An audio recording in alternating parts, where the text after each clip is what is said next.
Hello, and welcome to Hermetic Culture. The Rose Cross ritual is an adept ritual of the Golden Dawn, which serves to create an astral sanctuary around you, with all of the meanings that word implies. It's intended to serve as a refuge that veils and protects you against outside influences, and also finds application in healing magic. When you first see the Rose Cross ritual written out and attempt to read through it, it can seem a bit confusing. But in reality, this is one of the easiest adept rituals you can do, and when you see it performed, it becomes much clearer and easier to wrap your head around. So as you've come to expect from my other videos, I'm going to give you just enough preface to understand what actions to take before launching into a demonstration of the ritual, and afterwards I'll catch you up on the theory. By the time we're done, you'll know how to perform the Rose Cross ritual correctly and competently in the Golden Dawn tradition. The key symbol here is of course that of the Rose Cross, which you'll be tracing in each direction. This should be visualized as a golden Calvary cross with a rose-red circle. The cross corresponds to the four elements and the four rivers of the Garden of Eden, whereas the circle signifies spirit or quintessence.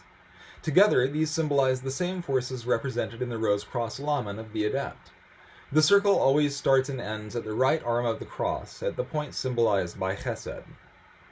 Unlike the pentagram ritual, where you have to learn 4 different divine names for the 4 directions, along with the 4 corresponding archangels, here there's only a single name, Yeshua. This name is vibrated in each of the 4 directions, as well as above and below. As long as you can remember which direction to turn in, hint, it's always clockwise, you've already got most of the basics down for the first part of the ritual. First, you'll circumambulate around the space, making the sign of a rose cross and vibrating Yeshua in each quarter as you go.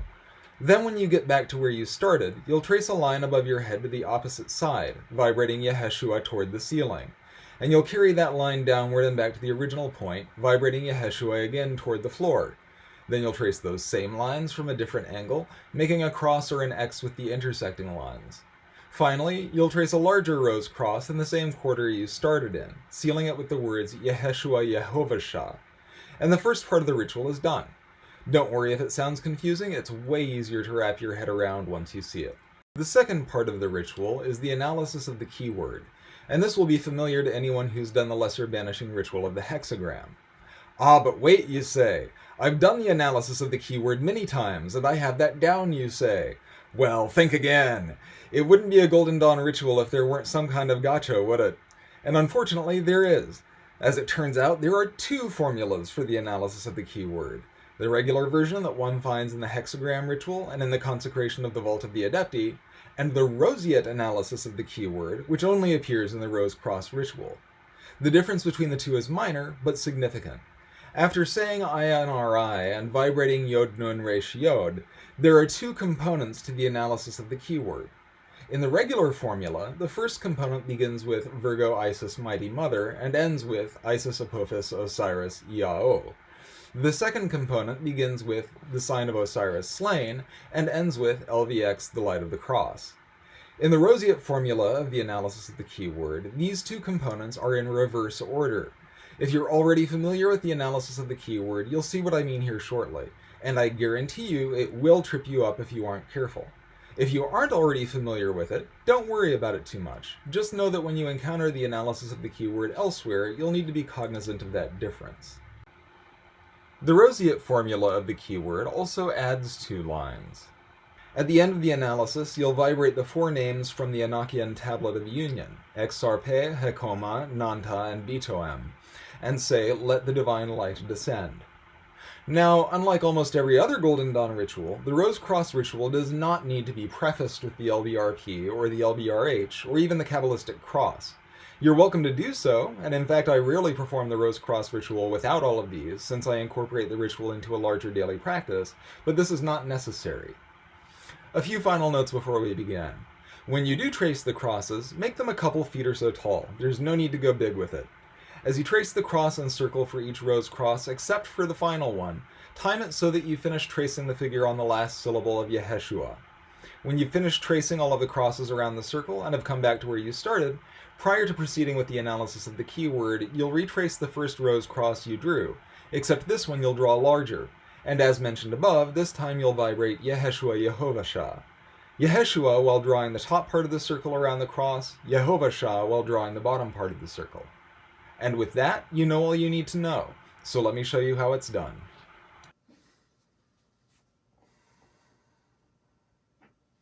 Yeshua,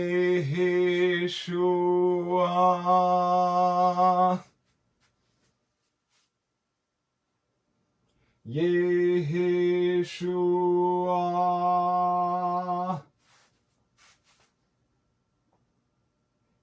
Yeshua,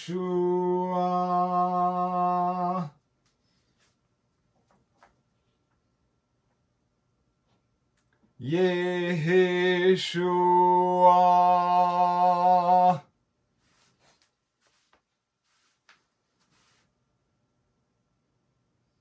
Yeshua,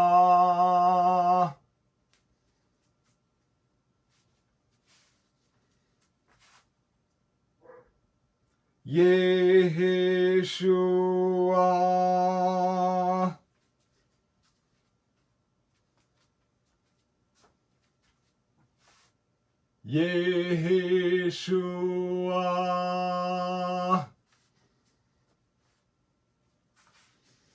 Yeshua, Yeshua,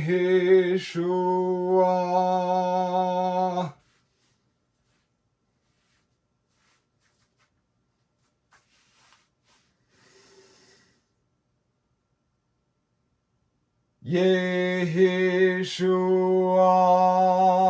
Yehovah Shah.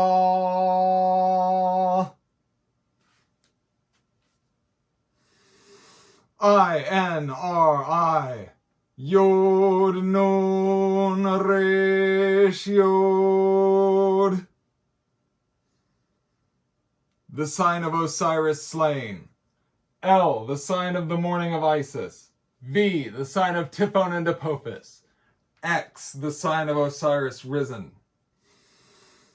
L, V, X, lux, the light of the cross.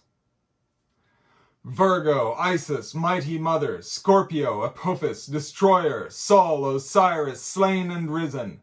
Isis, Apophis, Osiris. Iao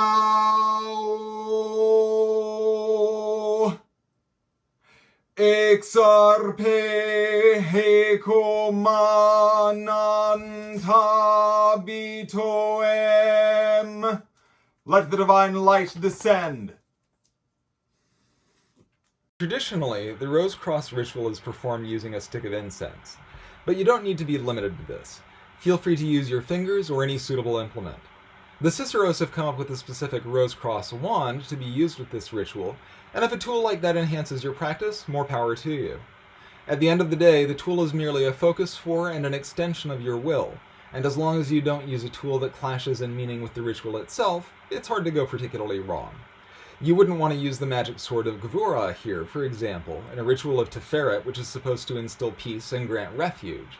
But as for myself, while I used an incense stick to demonstrate, I find that I most commonly perform the Rose Cross ritual using my Lotus wand. I'm generally already using it for other work, and it's easy enough to hold the wand by the white band and to trace the rose crosses using the head of the lotus. But again, feel free to use whatever you like. Now, the first thing you're likely to notice about the Rose Cross ritual, and its biggest point of departure from other Golden Dawn ceremonies, is that it's performed in the cross quarters rather than in the cardinal directions. If you're anything like me, you've probably wondered why that is.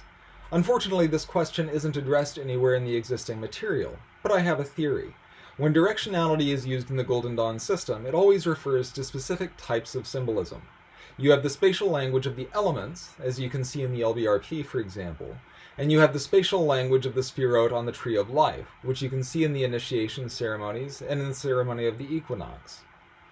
Within the outer order, the only time the cross quarters hold any significance is in the invisible station of the four sons of Horus in the Hall of the Neophytes. Imseti, Hapi, Duamutef, and Kebesenuef are all placed in the ordinal directions, which is to say northeast, southeast, northwest, and southwest. Yet the sons of Horus are fairly minor bit players in this ceremony and do not connect to any larger nexus of meaning within the spatial geometry of the temple, as far as I can discern. But we must remember that the Rose Cross ritual is not an outer order ritual. It is an adept ritual, which means it is using a different language. Now, more so than anything else, the Rose Cross ritual anchors itself and the operator to the Sphira of Tiferet. It's especially worth pointing out here the instructions which state that after the analysis of the keyword, XRP Hekoma Nanta Bitoem is only vibrated when you are not performing the ritual in the vault of the Adepti. Since I'm guessing none of you has your own vault just sitting in a corner of your house, I certainly don't, this probably won't be an issue. But it does tell us something very important about the ritual. As it was originally written, the Rose Cross ritual was primarily intended to be performed within the vault of the Adepti. This is also one reason why the LBRP is not performed as a preliminary to the Rose Cross ritual. Banishing is never performed within the vault, since the vault is a permanently consecrated space that requires no banishing. The vault is also housed within the sphere of Tiferet, as its geometry and symbolism shows. What this means is that in order to decipher the energy dynamics inherent in the Rose Cross ritual, we can't look to the geometry of the Neophyte Hall for our answer. Instead, we look at the geometry of the vault and of the Tree of Life from the reference point of Tiferet. And if we orient our perspective here, we quickly see why the cross quarters are significant. This places us squarely in the center of the Tree of Life, surrounded by 4 Sphirot, one in each corner: Chesed, Gevura, Netzach, and Hod. Keter, as the source of light and life, remains situated in the east, as it has in the astral dynamics of the Tree of Life throughout the outer order grades. Chesed and Gevura are in the southeast and northeast respectively, and Netzach and Hod are in the southwest and northwest. When we trace the rose crosses in the 4 quarters, we are situating ourselves within Tiferet and essentially sealing and consecrating the paths which lead from Tiferet to the adjacent Sphirot. This arrangement also holds the key to understanding why we begin and end the Rose Cross ritual in the southeast.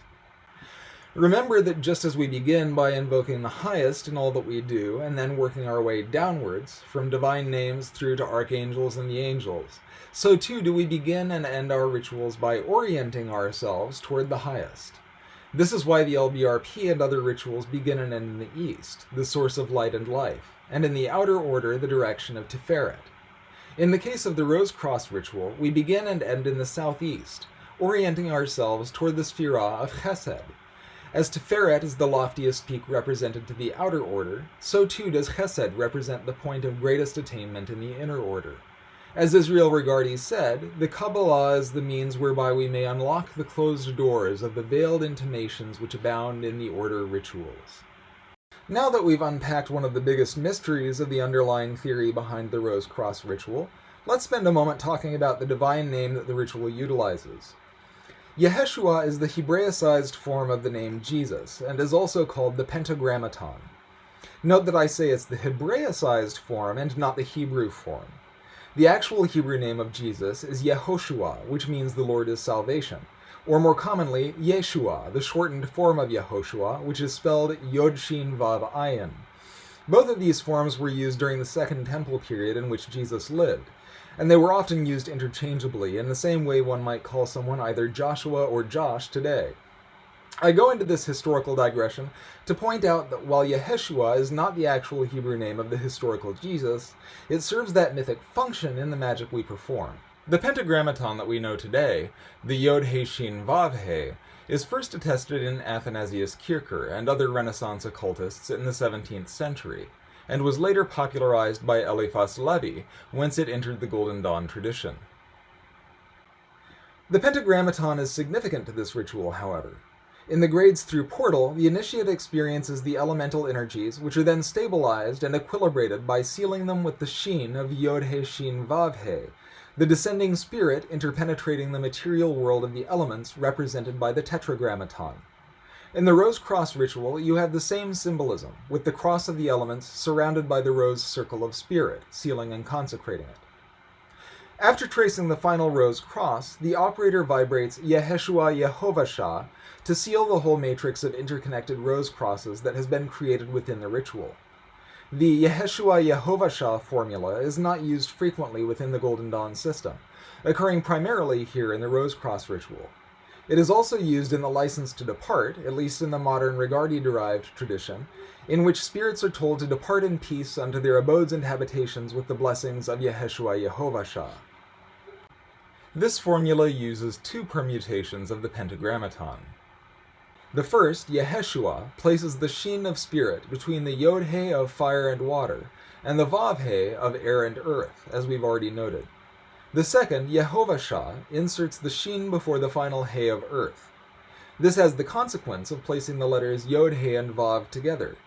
These collectively correspond to the three Kabbalistic elements, which in turn are represented by the three mother letters of the Hebrew alphabet: Aleph, air; Mem, water; and Shin, fire.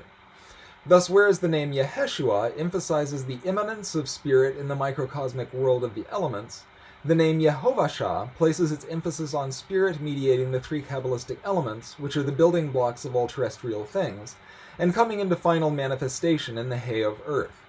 The name Yeheshua connects to spirit. The name Yehovah-Shah brings spirit into manifestation in matter. As I mentioned in the preface to the ritual demonstration, the roseate version of the analysis of the keyword is different from that found in the hexagram ritual and in the consecration of the Vault of the Adepti. Apart from the presence of the phrases "Let the divine light descend" and the vibration of "Exarpe hekoma nanta bitoem," the roseate formula transposes the portion beginning Virgo Isis Mighty Mother and that beginning El the sign of the morning of Isis. Why is this different? Why is this formula used in the Rose Cross ritual different from that used elsewhere? Well, the truth of the matter is that I have absolutely no idea, and neither, as far as I can tell, does anyone else. Or if they do, they aren't telling. So for the time being, this is one of those little eccentricities that you simply have to accept and play along with. If you have any idea why the analysis of the keyword differs here, please let me know. The Enochian angelic names, Exarpe hekoma nanta bitoem, are vibrated immediately before the end of the ritual, provided that the operator is not performing the ritual within the Vault of the Adepti. The use of the Enochian names here operates similarly to the Kabbalistic cross and the invocation of the archangels in the LBRP, in that it expresses an equilibration of the elemental energies through the angelic names corresponding to those elements. They are only used outside of the vault, firstly because Enochian is not used within the vault, and secondly because the vault is already a carefully equilibrated space, and therefore this step is rendered unnecessary when performing the ritual within it. We briefly touched on the purpose of the Rose Cross ritual at the beginning of this video, but knowing how to perform a ritual doesn't help you much if you don't know what to do with it, so I always like to make sure I cover the use cases before I wrap up. The canonical use of the Rose Cross ritual is as an astral sanctuary and veil for the operator. With respect to sanctuary, this ritual can protect you from astral entities and influences by concealing you from them and providing you with a sphere of refuge. While this function overlaps somewhat with that of the banishing rituals, with which you are no doubt familiar, the two rituals operate in different ways. Banishing forcibly clears the air, as it were, sweeping away unwanted influences from a space or from your consciousness. Westcott wrote that the Rose Cross ritual is like a veil, and contrasts it with the pentagram ritual by saying that the pentagrams protect, but they also light up the astral and make entities aware of you.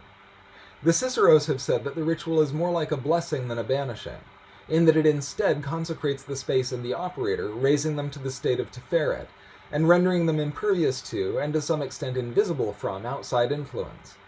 This property of the ritual is responsible for much of its efficacy in the use cases that are generally discussed, such as protection against psychic invasion or disturbed psychic conditions, maintaining inner calm, and the like. The Ciceros have also contrasted the Rose Cross ritual with the pentagram ritual by saying that the pentagram and the Rose Cross are both symbols of protection, but while the pentagram is well suited for summoning and dismissing specific energies, the Rose Cross is particularly suited for meditation, protection, balancing, blessing, and healing. Now, I just said a moment ago that the Rose Cross ritual raises the operator and the working space to the state of Tiferet, and to my mind, the importance of this function can't be overstated. Tiferet consciousness, or Christ consciousness if you prefer, is the state which the Adeptus Minor is attempting to cultivate through this ritual. The state of consciousness aligns the human will to the divine will, and better enables the magician to serve as a vessel or conduit through which the divine energy can flow. Describing this state, Rigardi says that it should result in the acquisition of some degree of peace and quiet, and that a sense of well-being and inner assurance will rise from within. He continues, saying, "It is the tranquility and calmness now developed that permits, as it were, the mind to open up and receive the influx of the Holy Spirit." Working from this state, and in this ritual context, also facilitates healing magic. This entails building up an astral image of the afflicted person within the center of the circle, and calling down the light upon them just as it is called upon to fill the working sphere and the operator. And that wraps up the theory and practice of the Rose Cross ritual. Thanks for watching. If you have any comments or questions, please leave them in the comments or feel free to contact me. For more of my work, check out my blog at hermeticulture.org or find me on Discord. Links are below. Until next time, keep making magic.